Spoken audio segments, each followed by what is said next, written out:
हिंदू धर्म के अनेक धार्मिक ग्रंथों में कामधेनु गाय की चर्चा हमने और आपने सुन रखी है। उसी चर्चा में हमने सुना और देखा भी है कि कामधेनु गाय में देवनीय शक्ति है। कामधेनु गाय का दूध भी अमृत एवं चमत्कारी शक्तियों से भरपूर माना जाता था। यही कारण है कि कामधेनु गाय को माता का दर्जा दिया गया है। जैसे एक माँ अपने बच्चों की हर इच्छा पूरी करने की कोई कसर नहीं छोड़ती, ठीक उसी प्रकार अच्छी तरह पालन पोषण करती है, ठीक उसी प्रकार कामधेनु गाय भी मांगी गई हर इच्छा पूरी करती है। अब प्रश्न उठता है कि इनकी उत्पत्ति कैसे हुई, यह कहाँ से आई।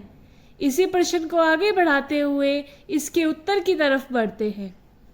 पौराणिक कथाओं के अनुसार देवताओं और दैत्यों के सामूहिक बल से समुद्र मंथन किया गया था।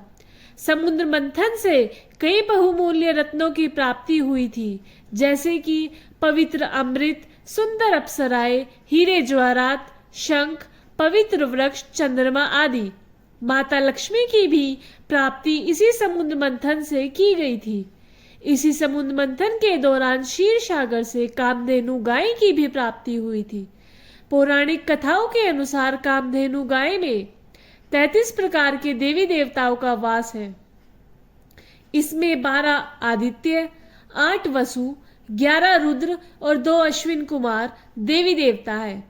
पुराणों में कामधेनु गाय को सुंदर, सुनंदा, सुरभि और नंदा आदि के नाम से भी जाना जाता है।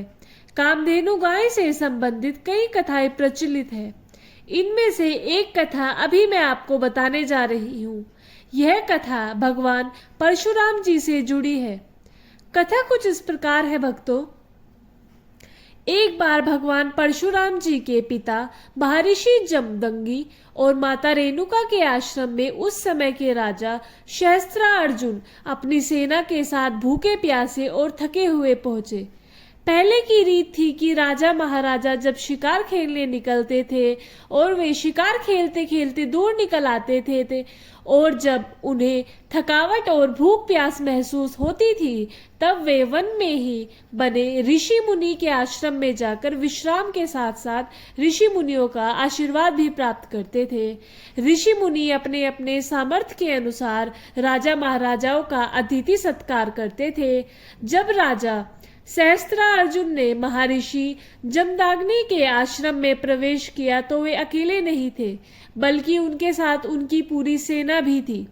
राजा सहस्त्रार्जुन ने महर्षि जमदग्नि के आश्रम में प्रवेश करने से पहले एक बार यह सोचा कि इस आश्रम में मेरी सेना की भूख प्यास मिटेगी, लेकिन उसके पास कोई दूसरा विकल्प शेष नहीं था, क्योंकि वे और उनकी सेना का थकावट और भूख प्यास से बुरा हाल था। महर्षि जमदग्नि के पास देवराज इंद्र से प्राप्त दैवीय गुणों वाली कामधेनु गाय थी। इस कारण उन्होंने राजा सहस्त्रार्जुन और उनकी सेना का बहुत अच्छी तरह से स्वागत सत्कार किया। राजा सहस्त्रार्जुन का घोर आश्चर्य हुआ कि कहा तो मैं यह सोच रहा था कि इस आश्रम में मेरी और मेरी सेना की भूख प्यास मिट भी पाएगी या नहीं, लेकिन यहाँ तो हमारे पेट के साथ साथ हमारा मन भी तृप्त हो गया। राजा सहस्त्रार्जुन ने इस संदर्भ में महर्षि जमदग्नि से बात की और अपनी दुविधा उनको सुनाई।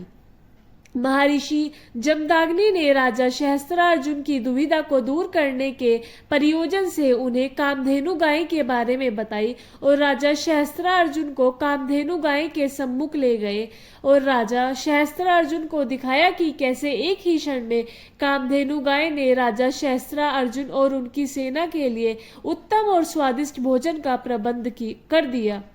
यह सब देखकर राजा सहस्त्रार्जुन चकित हो गए और उन्हें यह लगने लगा कि इस कामधेनु गाय के सामने तो मेरे राजमहल के सारे ऐश्वर्य फीके हैं।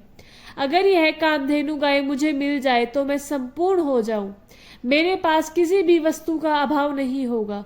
यह सब सोचकर राजा सहस्त्रार्जुन ने महर्षि जमदग्नि से कामधेनु गाय की मांग की, लेकिन महर्षि जमदग्नि ने यह कहकर राजा सहस्त्रार्जुन को कामधेनु गाय देने को इनकार कर दिया कि यह गाय ही हमारे आश्रम के ऋषि मुनियों के जीवन के भरण पोषण का एकमात्र साधन है।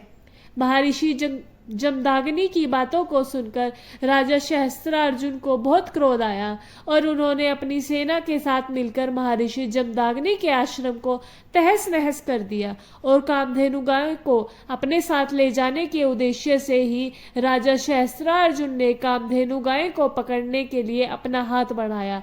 वैसे ही कामधेनु गाय ने राजा सहस्त्रार्जुन के हाथ लगाने से पहले ही स्वर्ग के मार्ग की तरफ उड़ गई। इस घटनाक्रम के पश्चात कामधेनु गाय न मिलने के कारण राजा सहस्त्रार्जुन और उनकी सेना क्रोधित और निराश होकर अपने नगर महिष्मतीपुर लौट गए।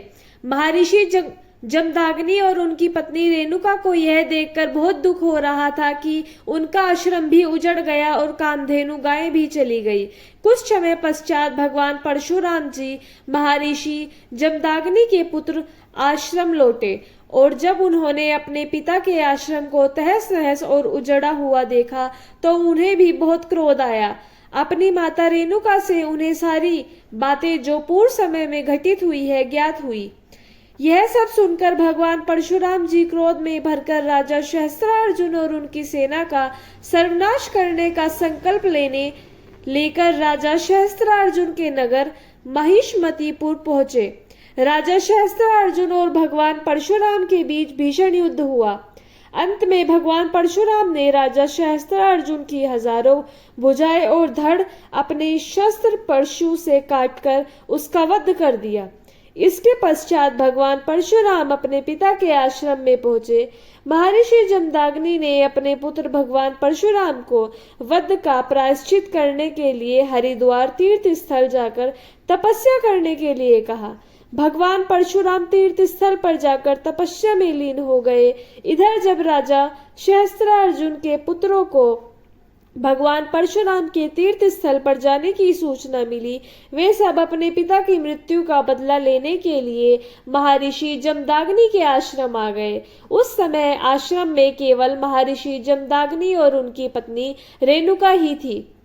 राजा सहस्त्रार्जुन के पुत्रों ने आश्रम में प्रवेश करते ही ध्यान मगन महर्षि जमदाग्नि का सिर धड़ से अलग कर दिया।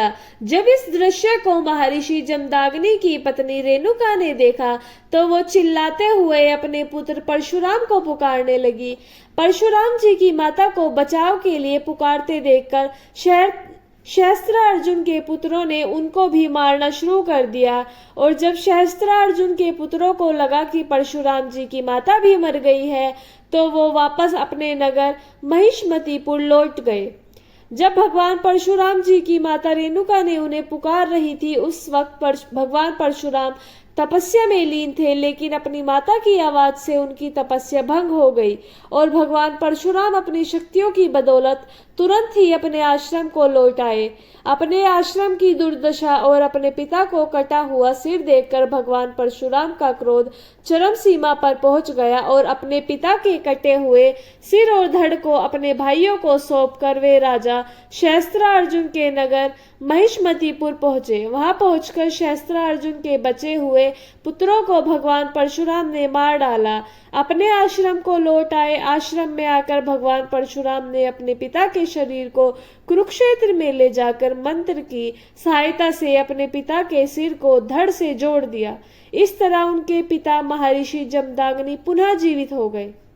दोस्तों, इस कथा में हमने देखा कि किस तरह एक कामधेनु गाय के लिए एक राजा के ही कुल का नाश हो जाता है।